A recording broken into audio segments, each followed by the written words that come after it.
সকাল মানেই দৌড়ঝাঁপ আর সময় বাঁচাতে পাতে উঠে আসে একটাই জিনিস, পাউরুটি। চা দিয়ে হোক বা টোস্ট করে, সবচেয়ে সহজ ব্রেকফাস্ট মনে করেন তো। কিন্তু আপনি কি জানেন এই সহজ খাবারটি আপনার শরীরে সবচেয়ে বড় ক্ষতি করছে প্রতিদিন?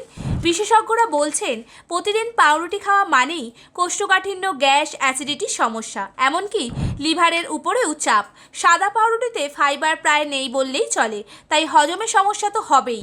আপনি জানেন কি এই পাউরুটি তৈরি হয় রিফাইন্ড আটা, চিনি আর নানা রাসায়নিক পদার্থ দিয়ে, যেমন ক্যালসিয়াম প্রোপিয়ানেট, সোডিয়াম স্টিয়ারাইল, ল্যাকটেট। এই কেমিক্যালগুলো শরীরে গিয়ে বাড়িয়ে দেয় ইনসুলিন, ফলত মেদ জমে, ডায়াবেটিসের আশঙ্কা বাড়ে, এমনকি ফ্যাটি লিভারের মতো সমস্যাও তৈরি হতে পারে। তাহলে ব্রেকফাস্টে কি খাবেন? চিকিৎসকরা বলছেন তাজা ফল, দানা শস্য, সবুজ শাকসবজি, ঘরের তৈরি সহজ খাবারই সেরা। প্যাকেটজাত বা রেডি টু ইট খাবার থেকে যতটা দূরে থাকবেন ততটাই ভালো থাকবে আপনার শরীর। যা সহজ তা সবসময় ভালো হয় না।